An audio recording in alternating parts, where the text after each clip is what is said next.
भगवान श्री सीताराम जी महाराज, श्री राधा माधव सरकार एवं उनका ही दिव्यवांगमय स्वरूप श्रीमद् भागवत महापुराण के इस परम पावनी कथा को बारंबार प्रणाम वंदन करते हुए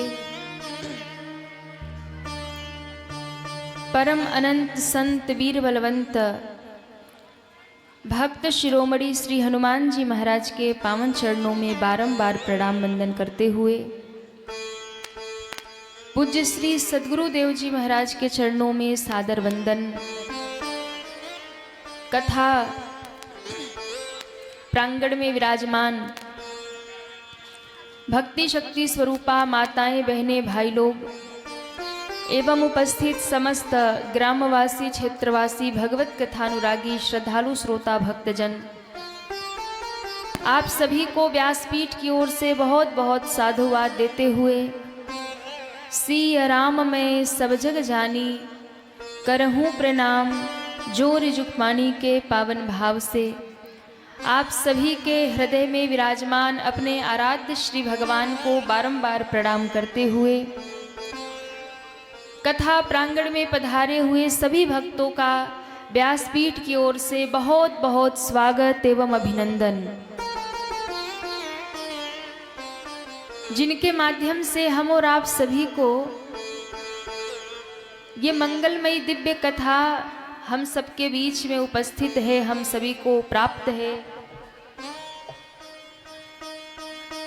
ऐसे इस कथा के मुख्य यजमान श्री बेचन शाह जी, आपकी धर्मपत्नी श्रीमती मंगला देवी, साथ में लगा हुआ समस्त यजमान परिवार एवं समस्त भक्तजन, जिन्होंने बड़ा अथक परिश्रम इस कथा के लिए किया, बड़ा प्रयास किया कि एक बार हमारे गांव में ऐसी भागवत, ऐसी कथा होनी चाहिए, और वो प्रयास आज सफल हुआ।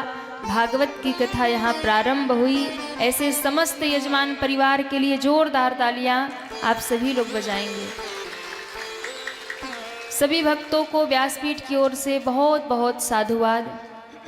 आइए बड़े प्रेम से हम और आप सभी मंगलमयी आज की कथा को कहे सुने गाएं, उससे पूर्व बड़े प्रेम से, बड़े भाव से भगवत नाम नित्य की भांति सभी तालियां बजाते हुए हमारे साथ गाएंगे।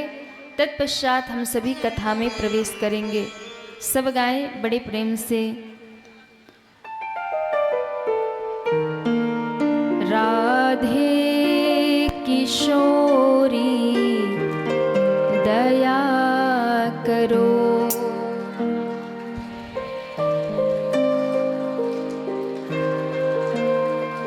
वाह, यही तो कथा की सफलता है। मैंने एक लाइन शुरू किया, आपने दूसरा भी शुरू कर दिया। किसको किसको याद हो गया है? उठाइए हाथ। दया करो प्यारी, दया करो, दया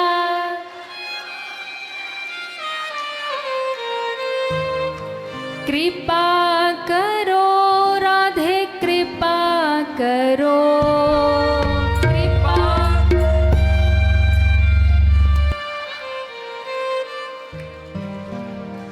आप लोग इतना बढ़िया गा रहे हैं कि हमको लग रहा हम चुप हो जाए।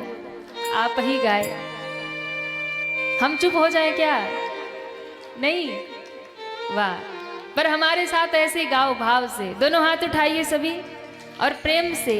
राधे किशोरी दया करो, राधे किशोरी दया करो, श्यामा लाडली दया करो, श्यामा लाडली दया करो, दया करो प्यारी कृपा करो, दया करो प्यारी कृपा करो, दया करो प्यारी कृपा करो, दया करो प्यारी कृपा करो।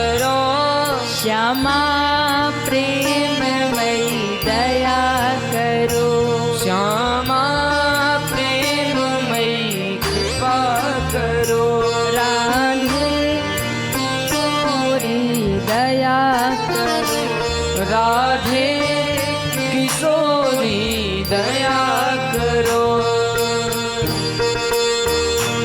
श्यामा लाडली कृपा करो, राधे किशोरी दया करो। सभी तालियां बजाते हुए हरि बोल।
हमसे दीन न कोई जग में, हमसे दीन न कोई जग में, हमसे दीन न कोई जग में, हमसे दीन न कोई जग में, पान दया की तनक धरो, पान दया की तनिक धरो, पान दया की तनक धरो, पान दया की तनिक धरो, राधे किशोरी दया करो, राधे किशोरी दया करो, श्यामा प्रेममयी कृपा करो, श्यामा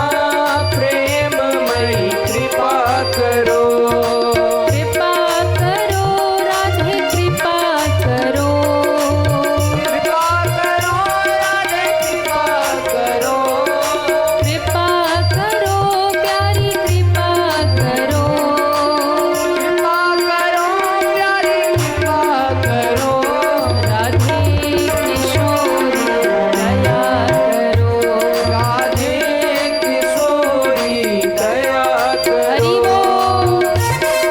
श्री राधे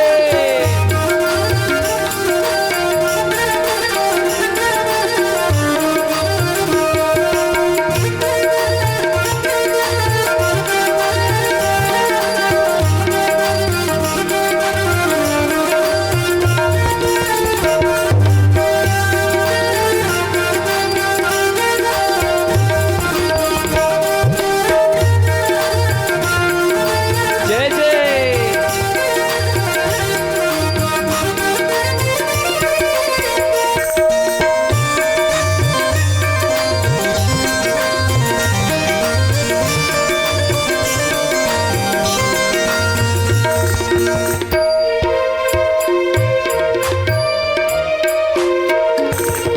कबहु तो करुणा करोगी श्यामा, कबहू तो करुणा करोगी श्यामा, कबहु तो कृपा करोगी श्यामा, कबहू तो कृपा करोगी श्यामा, यही आस ते द्वार पर्यो, यही आस से द्वार पड़ो, यही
राधे गोविंद गोविंद राधे राधे राधे गोविंद गोविंद राधे हरे रामा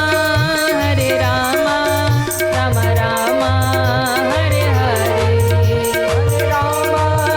हरे राम राम राम हरे हरे हरे कृष्णा कृष्णा कृष्णा हरे हरे हरे कृष्णा कृष्णा कृष्णा हरे हरे राम राम हरे हरे राम राम हरे हरे कृष्णा कृष्णा हरे हरे कृष्णा कृष्णा हरे हरे राम राम हरे हरे कृष्णा कृष्णा हरे हरे। प्रेम से बोलिए श्री राघवेंद्र सरकार की जय हो श्री बालकृष्ण भगवान की जय हो जय जय श्री श्री राधे जय जय श्री राधे जय जय श्री राधे श्याम।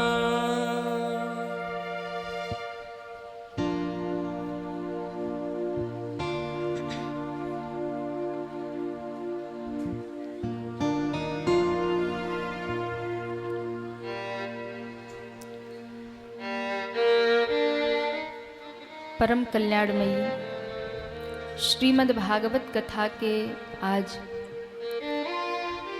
तृतीय दिवस की परम पावनी बेला में हम और आप सभी उपस्थित हैं। मंगलमयी कथा हम और आप सभी श्रवण कर रहे हैं भगवान की।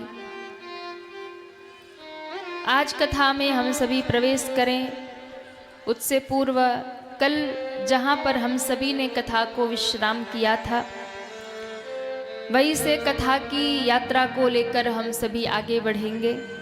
कल की कथा कहाँ विश्राम हुई थी?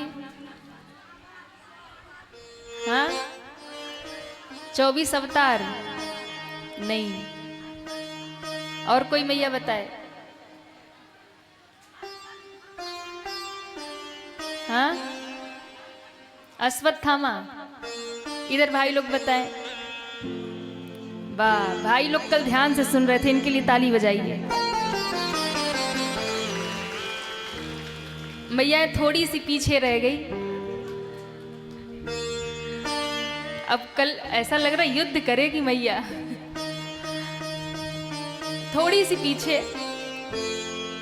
अश्वत्थामा के बाद मैया कुंती का प्रसंग, जहां भगवान कृष्ण द्वारिका जा रहे और मैया कुंती ने भगवान को रोकना चाहा, नहीं रुक रहे थे। तब कहा कि जब दुख था तब तुम हमारे साथ थे, आज राजपाट मिल गया और सब कुछ मिल गया तो तुम छोड़ के जा रहे हो, इसलिए हमें दुख दे दो, क्योंकि दुख रहेगा तो तुम साथ रहोगे। कल यही प्रसंग चर्चा हम लोग कर रहे थे कि जीवन में जब दुख आता है, कष्ट आता है, तो भगवान की याद आती है। दुख में सुमिरन सब करे, सुख में करे न कोई, लेकिन जो सुख में सुमिरन करे तो दुख काहे को होय। जो सुख में सुमिरन करे तो दुख काहे को होय। यदि सुख में सुमिरन करेंगे तो दुख आने ही नहीं पाएगा, लेकिन दुख इसीलिए आता है कि जब सुख मिलता है तो हम भगवान को भूल जाते हैं, और तब भगवान को लगता है ये हमें भूल गया तो थोड़ा सा दुख भेज देते हैं। जैसे ही दुख आता है वैसे ही फिर माला उठा के सीताराम सीताराम सीताराम राधे श्याम, वैसे ही ओम नमः शिवाय शुरू हो जाता है। दुख आते ही लेके लोटा जल दौड़ेंगे भोले बाबा के ऊपर चढ़ाने, बाबा दुख हरो। तो दुख तभी होता है जब सुमिरन नहीं होता है, जब भगवान की याद नहीं होती है। जब एक बार भगवान राम ने हनुमान जी को पूछा कि हनुमान बताओ दुख कब है, विपत्ति कब है, कष्ट कब है? क्या जब खाने को नहीं हो तब दुख है? जब रहने को नहीं हो तब दुख है?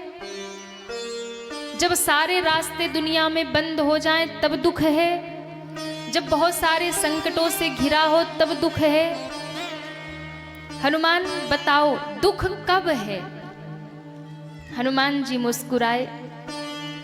श्री हनुमान जी ने मुस्कुरा के कहा, प्रभु यदि आप दुनिया के लोगों से ये बात पूछेंगे दुख कब है, कोई कहेगा पैसा नहीं है, धन नहीं मिला इसलिए दुख है, कोई कहेगा बेटा नहीं है इसलिए दुख है, दुखी है, कोई तन दुखी, कोई मन दुखी, कोई धन बिन रहत उदास, थोड़े थोड़े सब दुखी, सुखी राम को दास। धीरे बज रही है ताली, बात गलत है? सही है।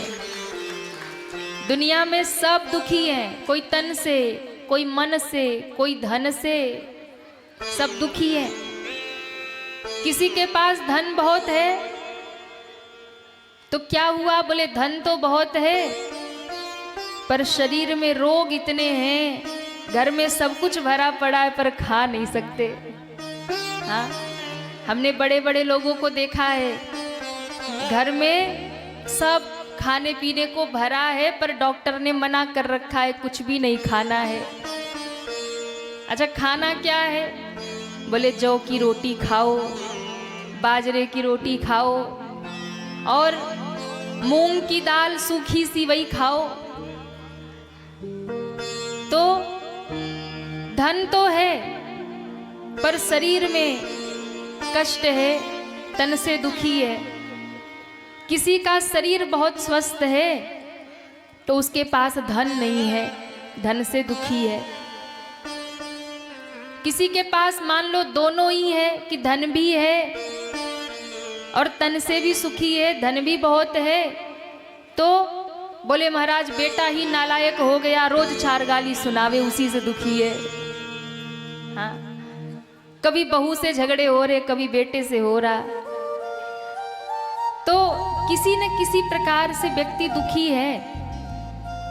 तो संसार में दुख है, संसार में कष्ट है। लेकिन श्री हनुमान जी से जब मेरे प्रभु ने पूछा कि हनुमान तुम बताओ दुख क्या है? धन नहीं होना, बेटा नहीं होना, पुत्र नहीं होना, परिवार नहीं होना, क्या है दुख? शरीर में कष्ट होना, क्या है दुख? हनुमान जी ने कहा, प्रभु अगर आप किसी दुनिया से पूछते तो दुनिया के लोग तो यही कहते कि हाँ यही सब दुख है, लेकिन अगर आप हमसे पूछ रहे हैं तो मेरा तो एक ही सिद्धांत है, मैं तो एक ही बात जानता हूं। क्या? कहे हनुमंत विपत्ति प्रभु सोई, कहे हनुमंत विपत्ति प्रभु सोई, कहे हनुमंत विपत्ति प्रभु सोई, कहे हनुमंत विपत्ति प्रभु सोई, कहे हनुमंत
श्री हनुमान जी ने कहा, प्रभु कहे हनुमंत विपत्ति प्रभु सोई, कब है दुख जब तब सुमीरन भजन न होई। दुख कब है, विपत्ति कब है? कहा दुख तो तब है, विपत्ति तो तब है जब प्रभु आपकी याद ना हो, आपका भजन ना हो, आपका सुमिरन ना हो। इससे बढ़कर विपत्ति दुनिया में कुछ हो ही नहीं सकती।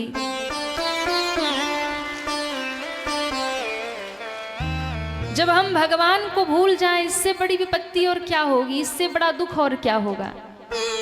इसलिए भगवान को याद करते रहिए, सुमिरन करते रहिए। भगवान ने पितामह भीष्म को गति दी और फिर द्वारिका लौट करके भगवान ने अपनी लीला समेट ली। जब भगवान धरती को छोड़ करके चले गए, तब कहते हैं कि पांडवों ने निर्णय किया कि अब हमें भी धरती पर नहीं रहना है। सो पांडवों ने क्या किया कि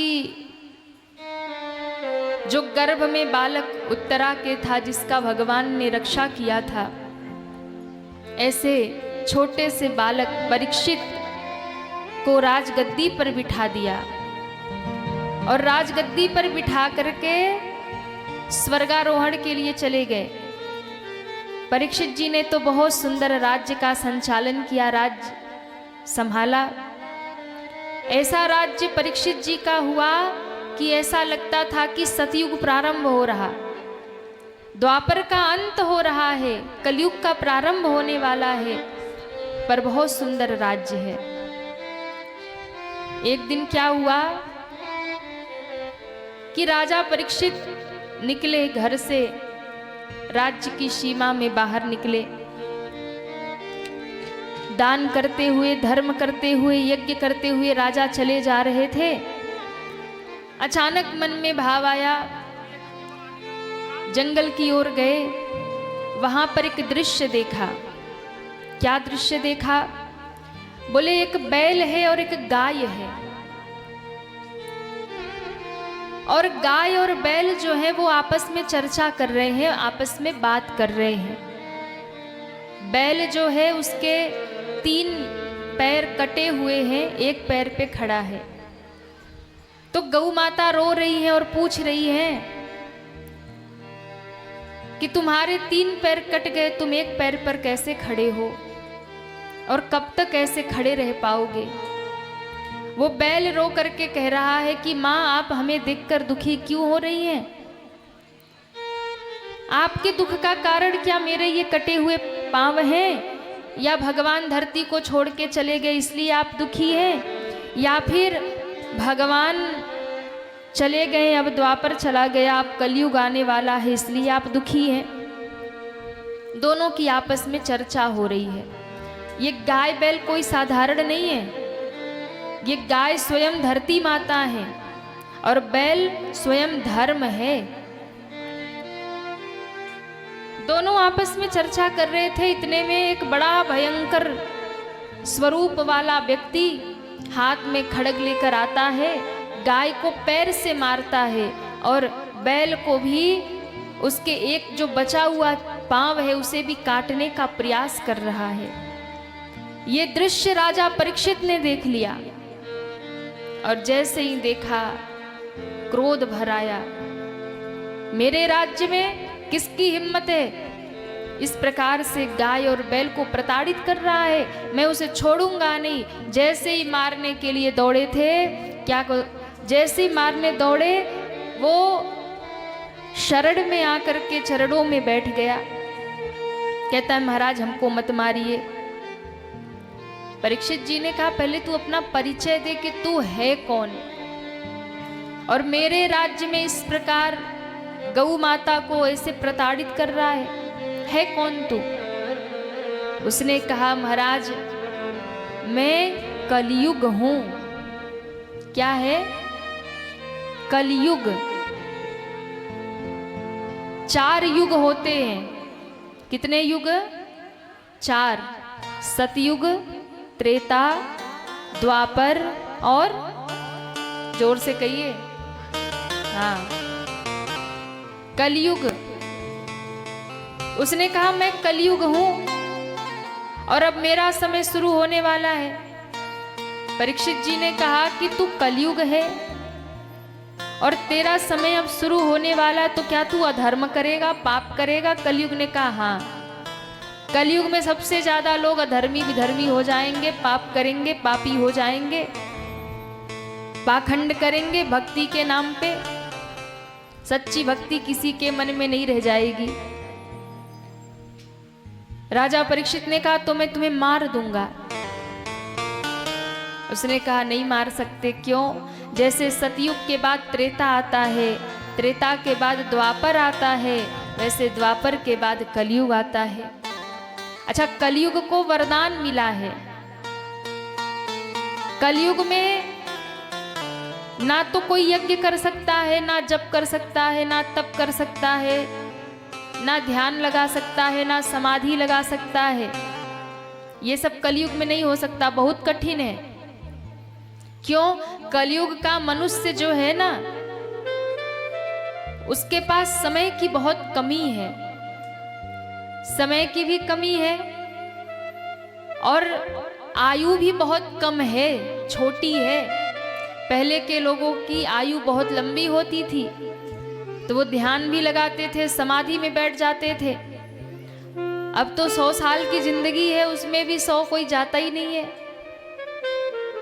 60, 65, 70, 75, 80, 85 बस समाप्त।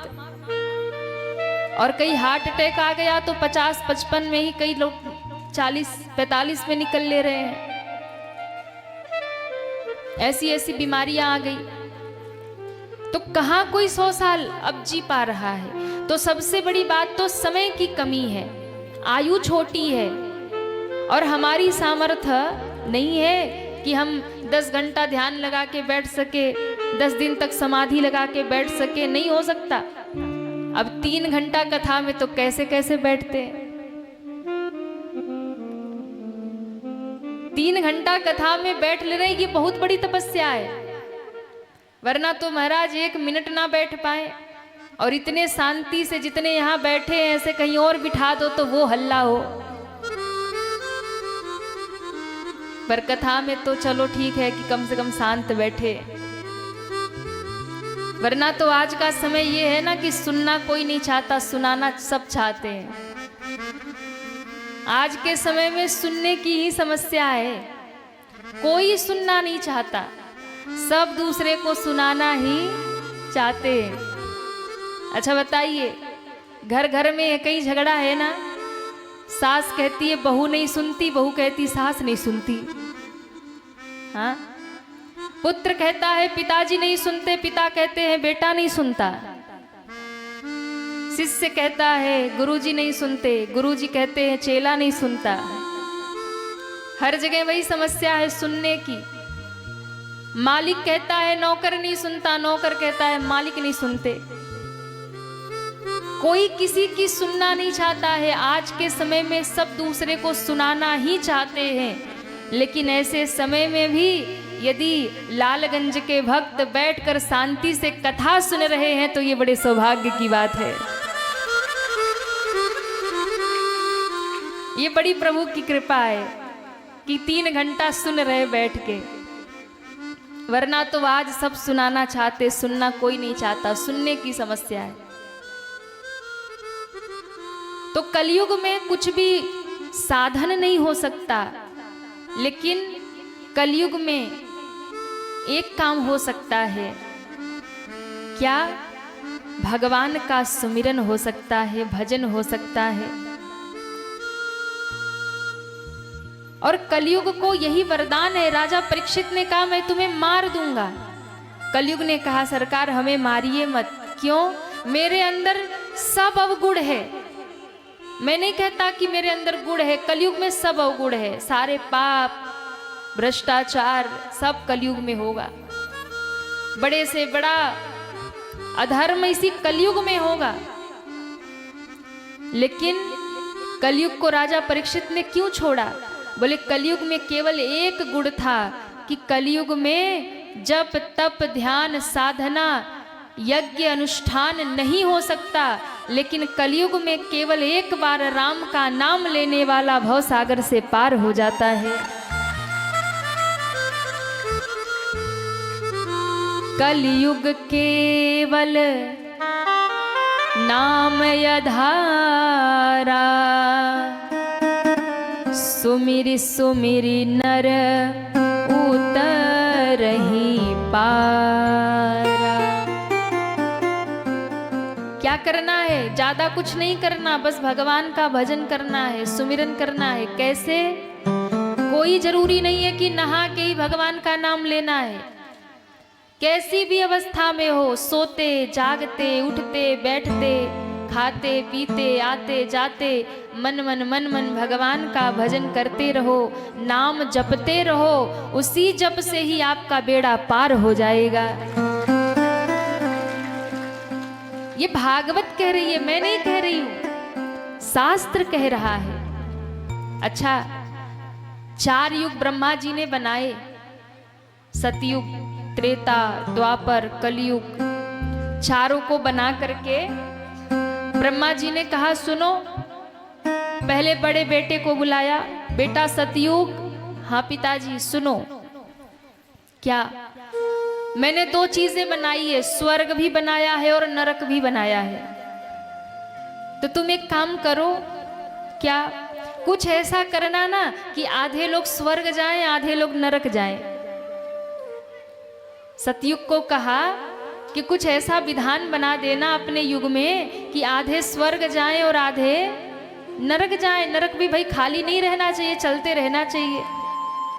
सतयुग ने कहा पिताजी आई एम सॉरी, मुझसे नहीं होगा। मैं सबको नरक ही भेजूंगा, स्वर्ग ही भेजूंगा, किसी को नरक नहीं भेजूंगा। ब्रह्मा जी को बड़ा क्रोध आया। ब्रह्मा जी ने कहा तू बेटा नालायक निकला। दूसरे बेटे को बुलाया, बेटा त्रेता। हाँ पिताजी इधर आ। देखो तेरे बड़े भाई ने तो मेरी बात नहीं मानी, तू मान ले। स्वर्ग नरक दोनों बनाया है, कुछ ऐसा विधान करना कि आधे स्वर्ग जाएं आधे नरक जाएं।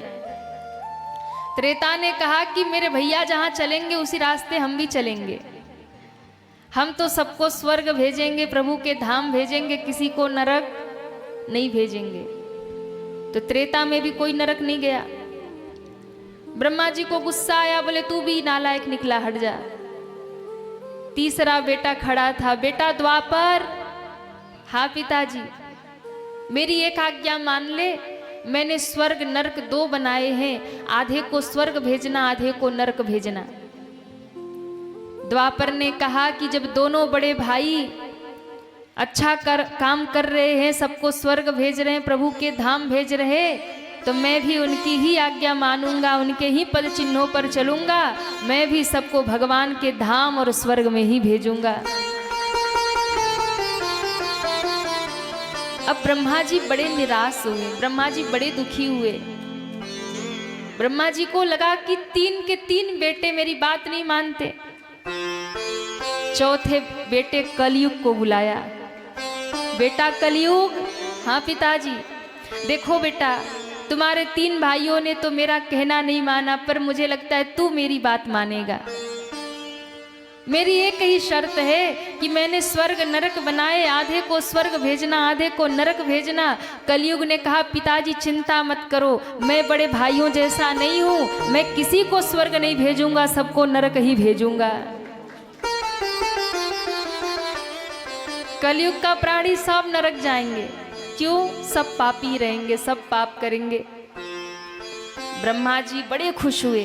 ब्रह्मा जी ने कहा वाह, यही एक बेटा मेरा आज्ञाकारी निकला। बोले पिताजी मैं तो स्वर्ग पे ताला ही लगवा दूंगा, नरक तो भर जाएगा, ऐसा विधान बना दूंगा। ब्रह्मा जी ने कहा जा बेटा, मैं तेरे पे बड़ा खुश हूं, मैं तुझे वरदान देता हूं। तो ब्रह्मा जी ने कलयुग को वरदान दे दिया। क्या वरदान दिया? ब्रह्मा जी ने कलयुग को कहा सुनो, कलयुग में सब अधर्म होगा, पाप होगा, सब अवगुण होगा, लेकिन जा, मैं तुझे वरदान देता हूँ कि कलयुग में कोई भी किसी भी अवस्था में रहेगा, अगर भगवान का नाम पुकार लेगा तो भव सागर से पार हो जाएगा।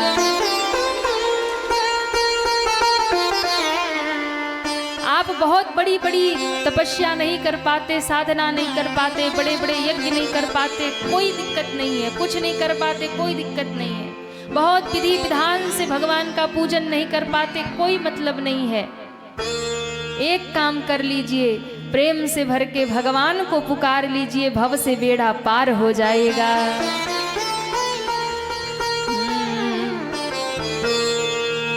नटवर नागर नंदा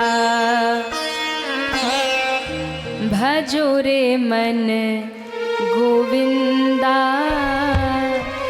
कलयुग में बस एक ही काम करना है, ज्यादा कुछ नहीं। सोते जागते उठते बैठते खाते पीते आते जाते बस प्रभु का भजन। नटवर नागर नंदा भजो रे मन गोविंदा। नटवर नागर नंदा भजो रे मन गोविंदा। नटवर नागर नंदा भजो रे मन गोविंदा। नटवर नागर नंदा भजो रे मन गोविंदा। श्याम सुंदर मुख चंदा भजो रे मन गोविंदा। श्याम सुंदर मुख चंदा भजो रे मन गोविंदा। तू ही नटवर तू ही नागर तू ही बाल मुकुंदा। तू ही नटवर तू ही नागर तू ही बाल मुकुंदा। भजो रे मन भजो रे मन। जय हो। दोनों हाथ उठाइए सभी पूरे पूरे। भजो रे मन गोविंदा गोविंदा। भजो रे मन गोविंदा। नटवर नागर नंदा भजो रे मन गोविंदा। श्री राधे। हरि बोल।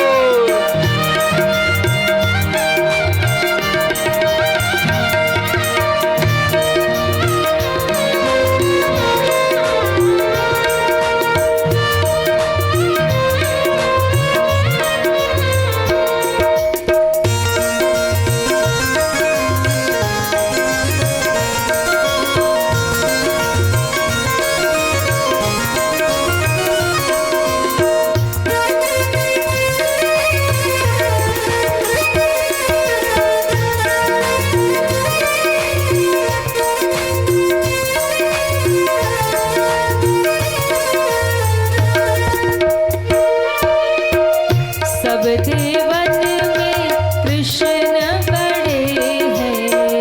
सब देवन में कृष्ण बड़े हैं। सब देवन में कृष्ण बड़े हैं। सब देवन में कृष्ण बड़े हैं। ज्यों तारा बिच चंदा। जो तारा बिच चंदा भजो रे मन गोविंदा। नटवर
सखियन में राधा जी बड़ी है। सब सखियन में राधा जी बड़ी है। सब सखियन में राधा जी बड़ी है। सब सखियन में राधा जी बड़ी है। राधा जी बड़ी है, हाँ श्यामा जी बड़ी है। राधा जी बड़ी है, हाँ श्यामा जी बड़ी है। जो नदियन बीच गंगा, जो नदियन बिच गंगा, हजूरे मन गोविंदा। नटवर नागर नंदा, भजो रे मन गोविंदा। श्याम सुंदर मुख चंदा, भजो रे मन गोविंदा। श्याम सुंदर मुख चंदा, भजो रे मन गोविंदा। श्री राधे, दोनों हाथ उठाइए, श्री पीछे तरफ।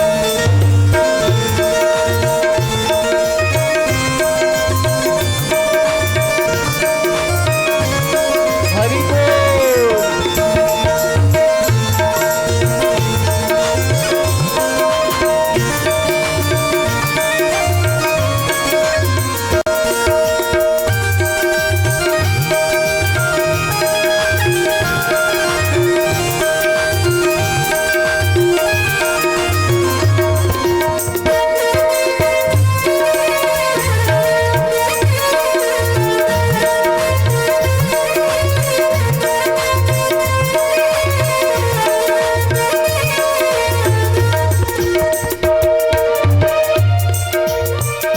वृंदावन में रास रचावे।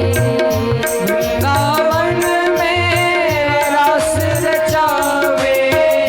वृंदावन में रास रचाए।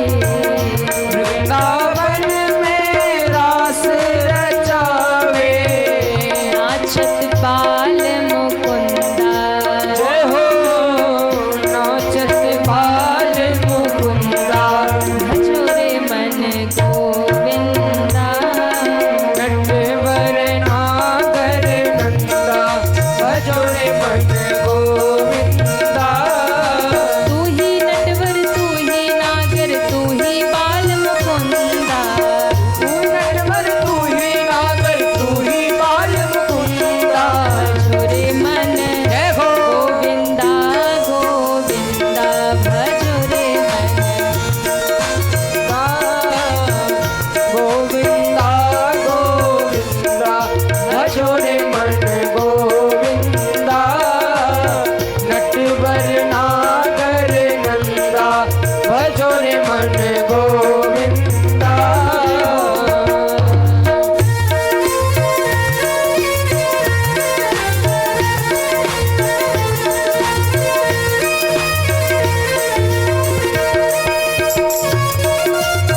बोलो कृष्ण कन्हैया लाल की।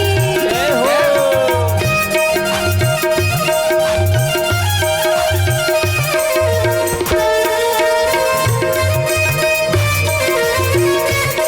श्री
उसका फंदा कट जाए। उठाइए दोनों हाथ। जो हाथ उठा के गाएगा उसका फंदा आज कट जाएगा, और जो नहीं गाएगा उसकी गारंटी नहीं। मीरा के प्रभु गिरधर नागर, मीरा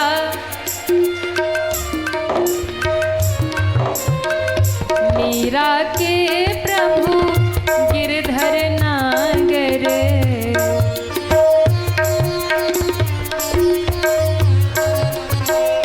गिरधर नागर, गिरधर नागर।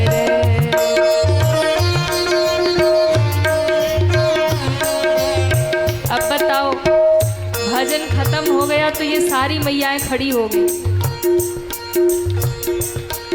अच्छा, कुछ को तो नृत्य करना इसलिए खड़ी हुई है, कुछ तो ऐसे ही खड़ी हो गई, और कुछ को लग रहा है कि चलो घुटना दुख रहा है इसी बहाने खड़े हो जाए। जिनको नृत्य नहीं करना वो सब जल्दी से बैठे मैया, जिनको नृत्य करना बस वही खड़े रहे, जिनको नृत्य नहीं करना वो बैठ जाए। उठाइए पूरे पूरे हाथ, हरि बोल।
कृष्ण कन्हैया लाल की जय हो। भजो रे मन श्याम सुंदर मुख चंदा, भजो रे तू ही नटवर, तू ही नागर, तू ही बाल मुकुंदा, तू ही नटवर। सबकी आवाज नहीं आ रही है, पीछे तक पूरे पूरे हाथ उठाइए सभी और एक साथ गाइए। तू ही नटवर, तू ही नागर, तू ही बाल मुकुंदा, तू ही भजो रे मन, भजो रे मन नटवर नागर नंदा, भजो रे। सब सखियन में राधा जी बड़ी हैं, सब पीछे के लोगों की आवाज धीरे आ रही है और इधर के लोग नहीं गा रहे। व्रत है, मौन व्रत नहीं। उठाइए पूरे पूरे हाथ और एक साथ तालियां बजाते हुए।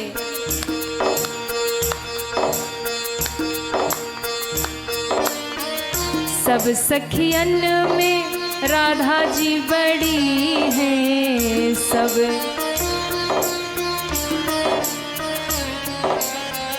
जो नदियन बीच गंगा, जो नदियन भजो रे मन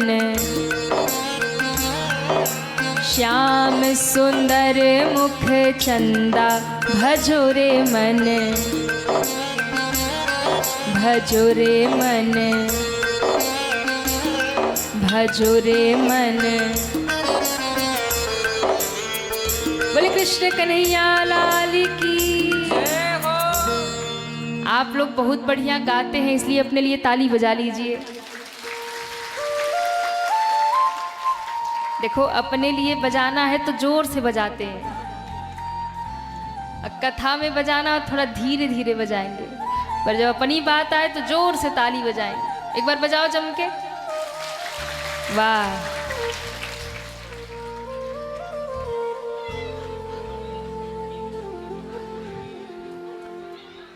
तो कलयुग में बेड़ा पार, भवसागर से पार जाना है तो एक ही वरदान है कलयुग का, जितना हो सके भगवान का भजन करिए, सुमिरन करिए। राजा परीक्षित ने जब सुना तो राजा परीक्षित ने सब मैया शांति बनाओ। देखो हमने प्रशंसा कर दी कि यहाँ चुपचाप बैठे तो फिर बात करने लगे, नहीं, सब सामने देखिए। बोलिए भागवत महापुराण की। कलयुग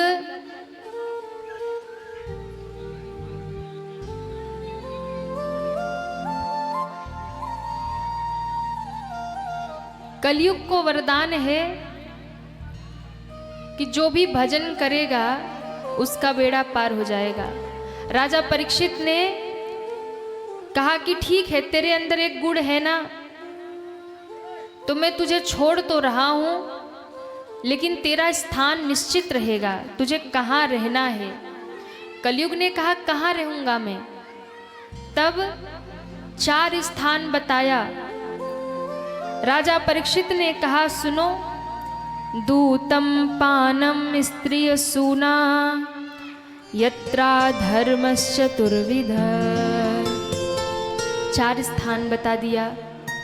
कलयुग कहाँ कहाँ रहता है, ध्यान से सुनिए। कहाँ रहता है कलयुग? कहा जहाँ बात बात में झूठ बोला जाए वहाँ कलयुग रहता है। कहाँ रहता है? जहाँ बात बात में झूठ बोला जाए।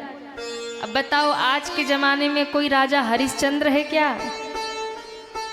कोई ऐसा है जो झूठ नहीं बोलता?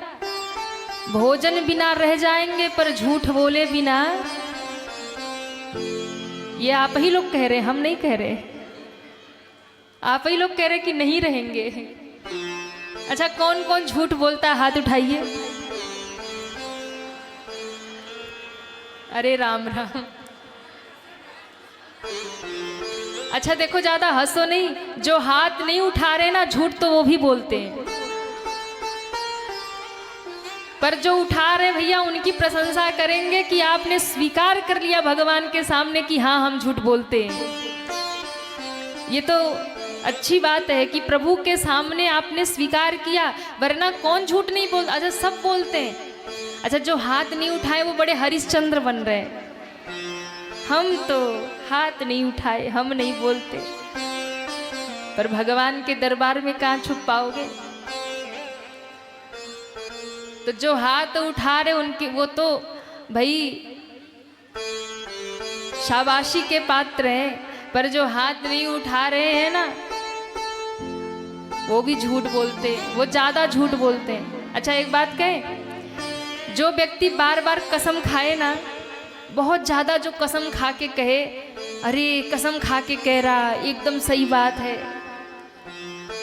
जितना झूठा आदमी ना उतना अधिक कसम खाएगा। जो जितना कसम खा खा के बोले कि हम एकदम सही कह रहे हैं, समझ लेना पूरा ही झूठ बोल रहा है। जितना झूठा आदमी होगा उतना ही कसम खाएगा। तो झूठ आज के समय में ऐसा कोई नहीं है जो नहीं बोलता हो, और जब से ये मोबाइल फोन आया है ना तब से तो सत्यानाश हो गया। इसके पहले तो थोड़ा सच भी बोल लेते थे, पर फोन जब से आया होंगे कहीं और बताएंगे कहीं और, कर रहे होंगे कुछ और बताएंगे कुछ और एक बात पहुंचना होगा 1 घंटा में तो कहेंगे बस 10 मिनट में पहुंच रहे। हाँ कहाँ हो, कब तक पहुंचोगे? अरे बस 10 मिनट में। और 10 मिनट करते करते पता चला 2 घंटा बीत गया। जोर से बजा लो थाली में कंजूसी नहीं करना। तो ये कलयुग की महिमा है ना, कलयुग की महिमा है। बात बात में झूठ बहुत ज्यादा जो बोले, कहीं कहीं झूठ तो बोल देना चाहिए, इसकी अनुमति शास्त्र भी देता है। कुछ कुछ स्थान पर थोड़ा बहुत अगर झूठ बोल रहे हैं तो चलता है। अच्छा, अब कई लोग खुश हो रहे होंगे कि अब तो देवी जी ने कह ही दिया कि झूठ बोल लिया करो। नहीं, कुछ स्थान ऐसे होते हैं जहां थोड़ा झूठ चलता है। जैसे आप कोई व्यापार करते हैं, कोई बिजनेस करते हैं और 100 रुपए का सामान है और आप कहेंगे कि 100 रुपये का ले जाइए, तो फिर आपको कुछ मिलने वाला नहीं है। तो व्यापार में थोड़ा बहुत झूठ बोल लेना चाहिए। मान लो 100 रुपये का सामान है तो कह दो कि भाई 110 रुपये का है, पर तुमको हम 105 रुपया लगा देंगे। हाँ, तो क्या होगा, इससे आपका व्यापार भी चलता रहेगा और आपको झूठ बोलने का अपराध नहीं लगेगा।